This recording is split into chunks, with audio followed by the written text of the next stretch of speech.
আসসালামু আলাইকুম প্রিয় দর্শক, অন্য মঞ্চের আলোচনায় আপনাদের সকলকে আমন্ত্রণ জানাচ্ছি। সুপ্রিয় দর্শক, সাজ্জাদ কাদির স্বাগত জানাচ্ছি আমাদের চ্যানেলে।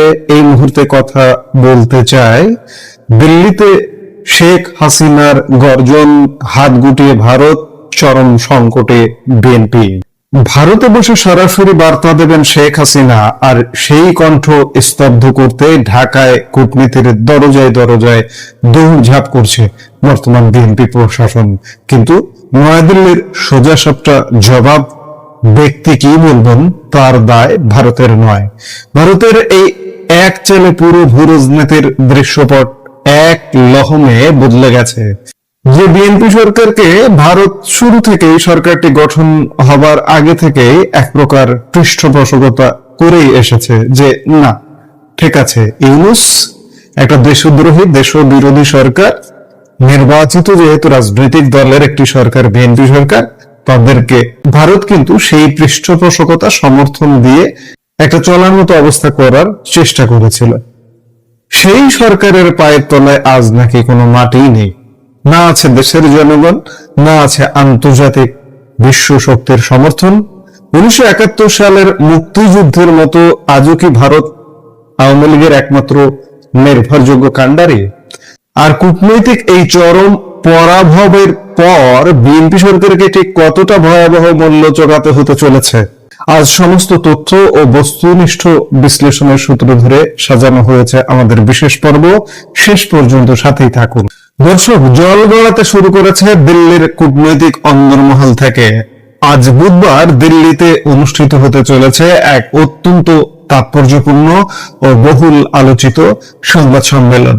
নয়াদিল্লির ঐতিহাসিক foreign correspondent club of India FCC এর উদ্যোগে আয়োজিত এই বিশেষ অনুষ্ঠানে ভার্চুয়াল মাধ্যমে সরাসরি যুক্ত হয়ে বক্তব্য রাখার কথা রয়েছে বাংলাদেশের সাবেক প্রধানমন্ত্রী ও আওয়ামী লীগ সভাপতি শেখ হাসিনা এবং তার পুত্র সজীব ওয়াজেদ জয়।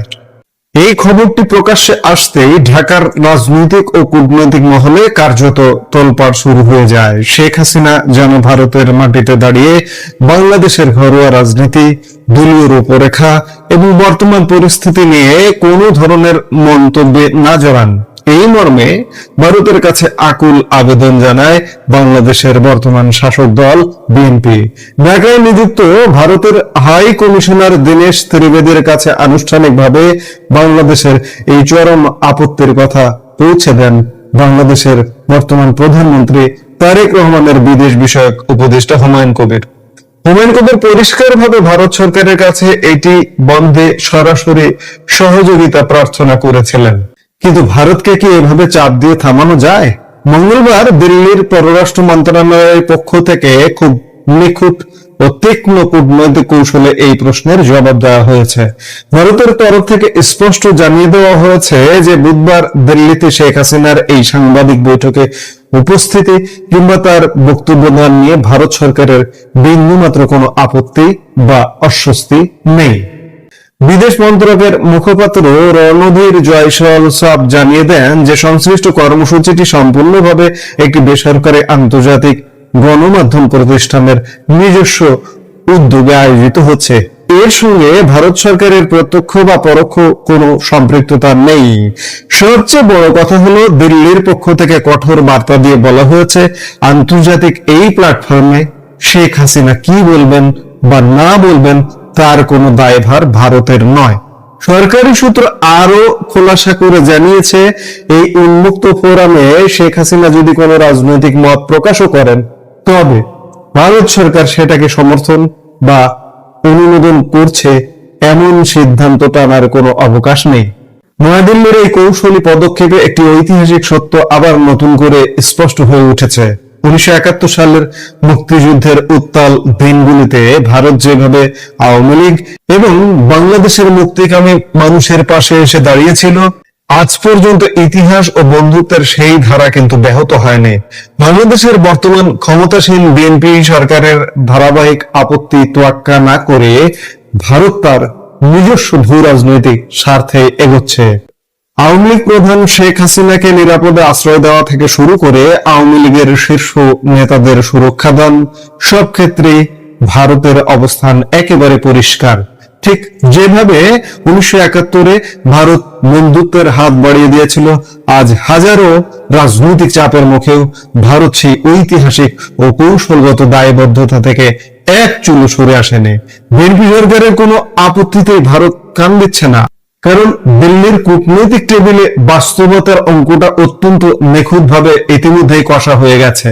একথা সত্য যে ভারতের কৌশলগত পর্যবেক্ষণে বাংলাদেশের একটা চরম গ্রাউন্ড রিয়েলিটি বা আসল বাস্তবতা ইতিমধ্যেই পরখ করা হয়ে গেছে। আর সেই বাস্তবতা হলো বর্তমান বিএনপি সরকারের পায়ের তলায় কোনো শক্ত মাটি নেই।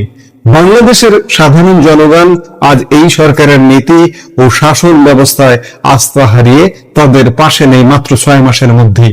অন্যদিকে আন্তর্জাতিক বিশ্ব শক্তির কোন জোরালো সমর্থনও বিএনপি নিজের ঝুলিতে ভরতে পারেনি। ইতিহাস সাক্ষী, ক্ষমতার শুরু থেকেই ভারত এই বিএনপি সরকারকে নানাভাবে পৃষ্ঠপোষকতা এবং সমর্থনের জায়গা তৈরি করে দিয়েছিল, কিন্তু আফসোসের বিষয় হলো ভারতের দেওয়া সেই পৃষ্ঠপোষকতার সঠিক মর্যাদা বা রাজনৈতিক মূল্য দিতে সম্পূর্ণ ব্যর্থ হয়েছে বিএনপি। আপনারা জানেন কিভাবে ব্যর্থ হয়েছে চীন পাকিস্তান সমীকরণ, এমনকি মার্কিন যুক্তরাষ্ট্রের আশা ভরসাও বাস্তবায়নে ব্যর্থ হয়েছে ইতিমধ্যে বিএনপি। চীনে গিয়ে ভুল করেছে তারেক রহমান, চীনের সাথে MOU স্বাক্ষর করে ভুল করেছেন তারেক রহমান। মার্কিন যুক্তরাষ্ট্রের আরেকটি রাগের কারণ হয়েছে যে রাশিয়ায় তারেক রহমানের পররাষ্ট্রমন্ত্রী ভিজিটে গেছেন। জনবিচ্ছিন্নতা এবং আন্তর্জাতিক পরাশক্তিগুলোর সমর্থনহীনতার দরুন বিএনপি আজ যে সংকটে পড়েছে তার পরিণতি যে কতটা ভয়াবহ হতে পারে তা সহজেই অনুমান করা যায়। যে পৃষ্ঠপোষকতার প্রতিদান তারা দিতে পারেনি তার মূল্য হয়তো চরম রাজনৈতিক বিপর্যয় ও অস্তিত্ব সংকটের মধ্য দিয়েই এই বিএনপি সরকারকে শোধ করতে হতে পারে। ভারত আজ নিজ নীতিতে অটল, শেখ হাসিনা তার কণ্ঠ ছাড়তে প্রস্তুত, আর ঢাকা আজ কূটনৈতিক চাপে দিশেহারা। এখন সবচেয়ে বড় প্রশ্ন হলো রাজনীতির এই নতুন খেলায় শেষ পর্যন্ত কিভাবে সমাপ্তি ঘটে এই বিএনপি সরকারের? তারা কি পারবে নিজেদের ধসে পড়া মাটি পুনরুদ্ধার করতে, নাকি ভারতের রাজনৈতিক ও কূটনৈতিক কৌশলের সামনে তাসের ঘরের মতো ভেঙে পড়বে তাদের ক্ষমতা? উত্তর লুকিয়ে আছে ভবিষ্যতের গর্ভে, যার প্রথম দৃশ্যপট রচিত হতে চলেছে আজকে দিল্লির বুক থেকেই। এই মুহূর্তে ভিডিও থেকে বিদায় নিতে চাইছি। দেখা হবে পরবর্তী ভিডিওতে। সে পর্যন্ত ভালো থাকুন, সুস্থ থাকুন। আমাদের ভিডিওগুলো নিয়মিত পেতে সাবস্ক্রাইব করুন সাজ্জাদ কাদির ইউটিউব চ্যানেল এবং লাইক কমেন্ট শেয়ার করে সাথে থাকুন। দর্শক, রাজনীতিতে কাঁটা দিয়ে কাঁটা তোলার যে সূত্র সেটি এখন রীতিমতো চরম ভাবাপূর্ণ হয়ে পড়েছে। সরকার প্রধান এবং দলীয় প্রধান জনাব তারেক রহমান, তিনি আসলে কি চান, কি ধরনের ভাষা পছন্দ করেন, কি ধরনের উত্তর পছন্দ করেন, কি ধরনের লোকজন পছন্দ করেন, তা যদি আপনারা দেখতে চান তাহলে আপনারা সবার আগে ধরে নেন যে তার সাম্প্রতিক যে রিক্রুটমেন্টগুলো, সেই রিক্রুটমেন্টগুলোর মধ্যে তিনি তার রাজনৈতিক সচিব বা সহকারী হিসেবে নিয়োগ দিয়েছেন বিএনপিতে সদ্য যোগদানকারী নুরুল হক নুরুর সহযোগী এবং গণ অধিকার পরিষদের সাধারণ সম্পাদক রাশেদ খানকে। রাশেদ খান প্রান্তিক জনগোষ্ঠীর অর্থাৎ দরিদ্র পরিবার থেকে বেড়ে ওঠা একজন ছাত্রনেতা। নুরুল হক নুরও প্রান্তিক জনগোষ্ঠী থেকে আসা, কিন্তু নুরুল হক নুরুর দক্ষিণাঞ্চলের লোক হওয়ার কারণে যতটা মাথা গরম তার তুলনায় রাশেদের মাথা অনেক ঠান্ডা। নুরু অনেকটা বেহিসেবি, কিন্তু রাশেদ তুলনামূলকভাবে হিসেবি। নুরু অস্থির, আনপ্রেডিক্টেবল, কিন্তু রাশেদ ধারাবাহিকতা আছে, তার একটা প্রেডিক্টেবিলিটি আছে, আপনি তাকে অনুমান করতে পারবেন। তো সেই রাশেদকে জনাব তারেক রহমান সাহেব তার রাজনৈতিক সচিব বানিয়েছেন বা সহকারী বানিয়েছেন সচিবের মর্যাদায়। এটি যদি ধরেন এই পদের গুরুত্ব সালাউদ্দিন কাদের চৌধুরী, তারপর হারিছ চৌধুরী, ওনারা যেভাবে বিএনপির জামানাতে বিএনপি রাজনৈতিক বিষয়াদি দেখতেন, একইভাবে সুরঞ্জিত সেনগুপ্ত, তারপর সাবের হোসেন চৌধুরী, ওনারা যেভাবে শেখ হাসিনা রাজনৈতিক বিষয়াদি দেখতেন, ঠিক সেই রকম এখন তারেক রহমান সাহেবের রাজনৈতিক যে বিষয়াদি এগুলো দেখভাল করবেন, প্রতিপক্ষের বিরুদ্ধে কথা বলবেন, মুখপাত্র রূপে the man he is mister Rashed Khan. এই গেল এক। 2 নম্বর হলো যে তিনি খুব আদর করে যত্ন করে, মানে তার দলের বাইরে যাদেরকে তিনি কাছাকাছি এনেছেন, তাদের মধ্যে 1 নম্বর ধরেন জুনায়েদ সাকি, ববি হাজ্জাজ, নুরুল হক নুরু, ওনাদের মতো মানুষ। তো এই মানুষগুলো রাজনৈতিক অঙ্গনে তিনি মনে করেছেন যে তার দলের যে সকল ট্র্যাডিশনাল নেতৃত্ব রয়েছে, জাতীয়তাবাদী নেতৃত্ব রয়েছে, তাদের বাইরে এই লোকগুলোর সাহায্য তার দরকার। এখন এই লোকগুলো কি করে, ববি হাজ্জাজ কি করে, জুনায়েদ সাকি কি করে, তারপর নুরুল হক নুরু কি করে, এটা আপনারা মোরাল্লেস সবাই জানেন। এখন সেগুলো আপনি বা আমি যেভাবে দেখি না কেন, সেগুলো কিন্তু আসলে তারেক রহমান সাহেব প্রধানমন্ত্রী তার কাছে রত্নের মতো। এই মানুষগুলো জাস্ট লাইক এ জেমস।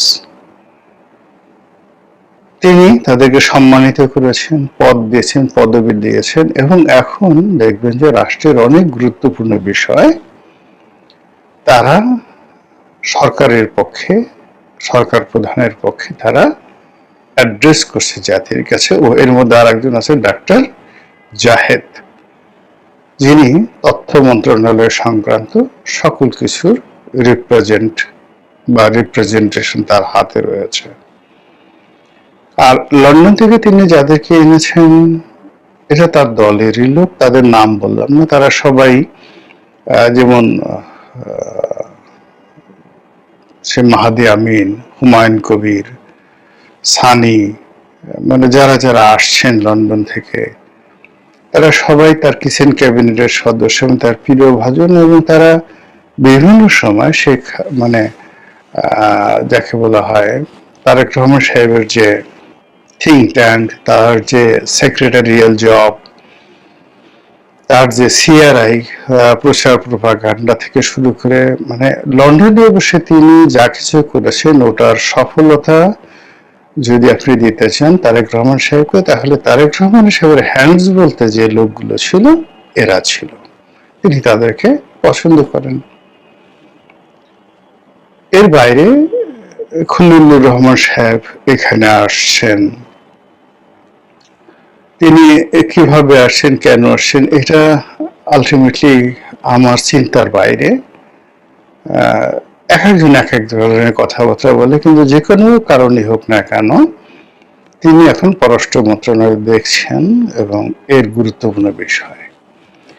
এখন রাজনীতিতে যে প্রবলেমগুলো বর্তমানে দেখা দিয়েছে বা অতীতে কেন জনাব তারেক রহমান সাহেব তার দলের এত মানুষকে বাদ দিয়ে তিনি কেন পার্থ, তিনি কেন নুরু, তিনি কেন জুনায়েদ সাকি, রাশেদ, এই যে একটা গ্রুপ আছে জেমস গ্রুপ, রত্নের একটা গ্রুপ, এই গ্রুপ অফ জেমস, তাদেরকে তিনি কাছে টেনে নিলেন।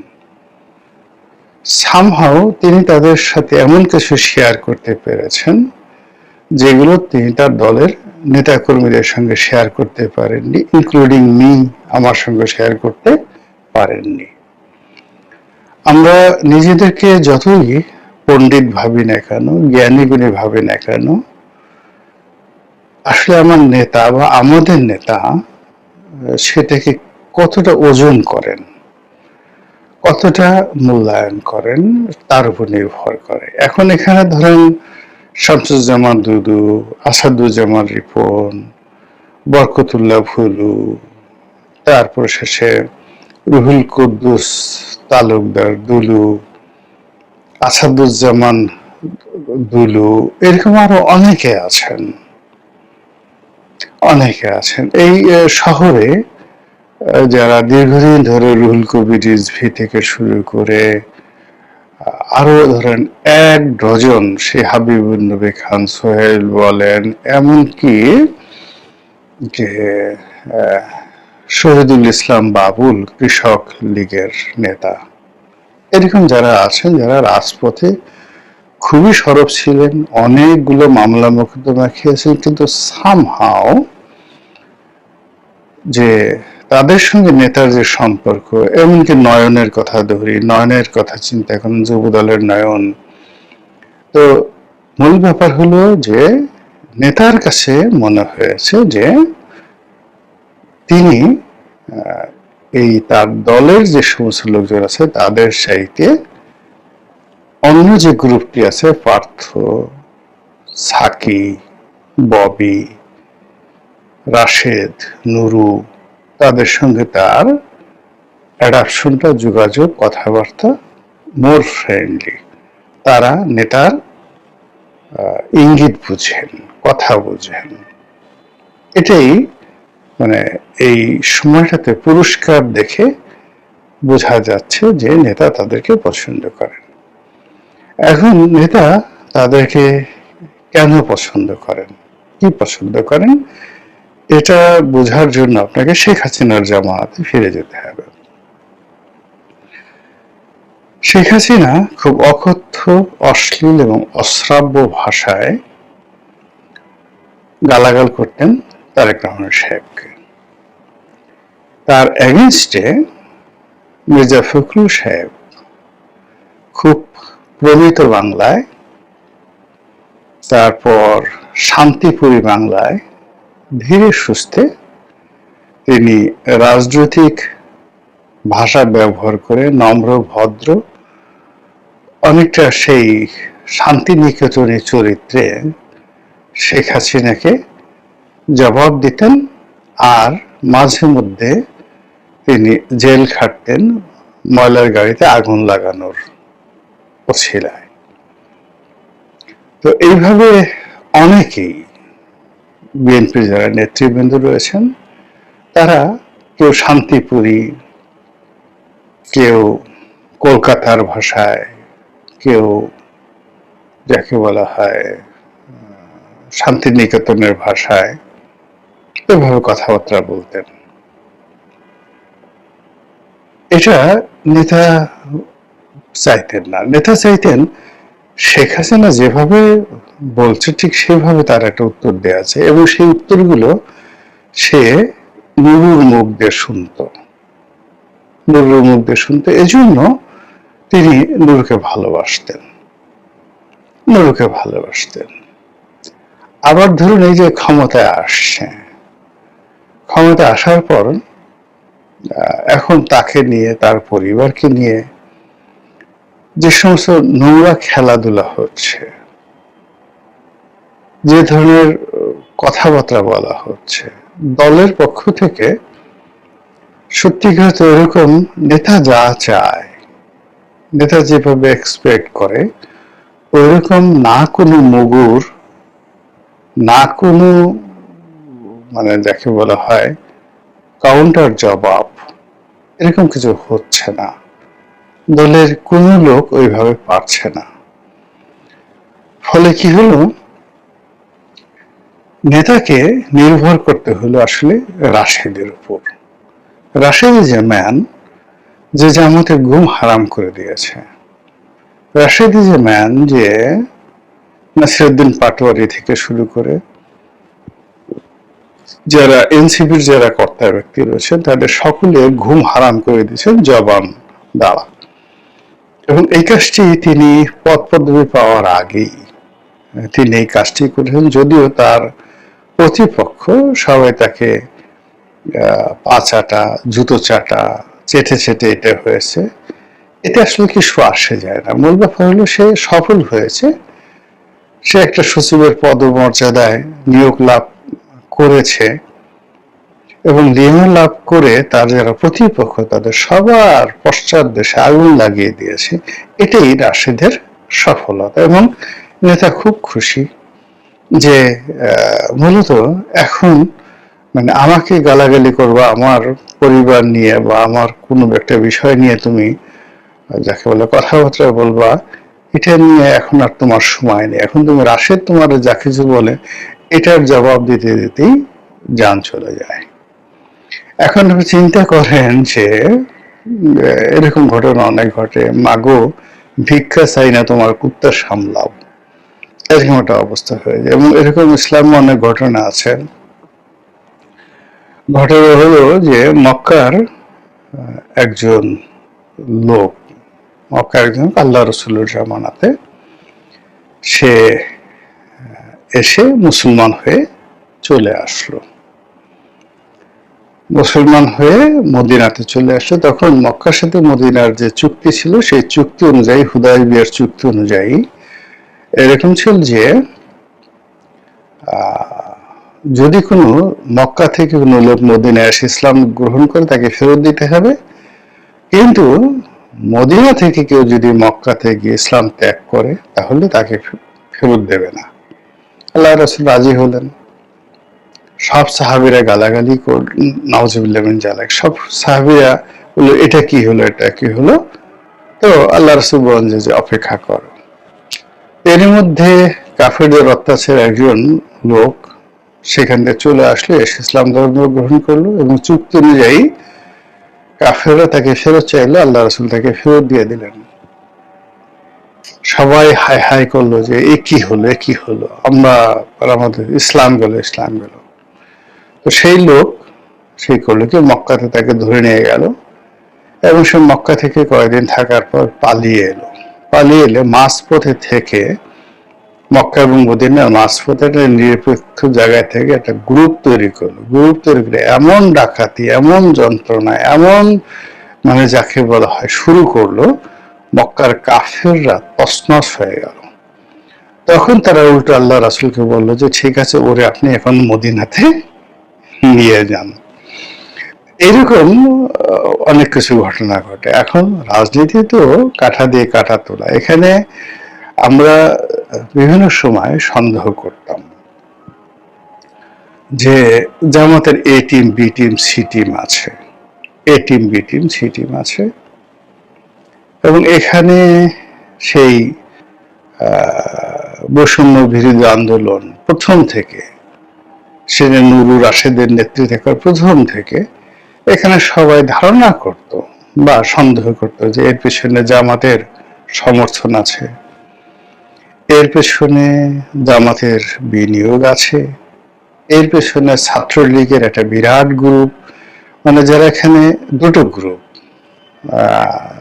সেই একটা গ্রুপ যারা ছাত্রলীগের ভিপি চাচ্ছিল না, ছাত্রলীগের জিএস হয়ে গেল কিন্তু ছাত্রলীগের ভিপি পদে যেন আসতে না পারে, এই জন্য ছাত্রলীগের একটা গ্রুপ সেই নুরুল হক নুরুকে সাপোর্ট দিয়েছে। ফলে রাশেদ এবং নুরু বহু পক্ষের সাহায্য নিয়ে, সহযোগিতা নিয়ে আজকের এই পর্যায়ে চলে আসছে। তো তাদের এই সহযোগিতার পিছনে বিএনপি ছিল, জামাত ছিল, চরমোনাই ছিল, এভরিবডি, সবাই ছিল। কিন্তু তারা শেষ পর্যন্ত কার পকেটে যাবে আর কার হয়ে কাজ করবে এটা নিয়ে একটা ধোঁয়াশা সৃষ্টি হয়েছিল।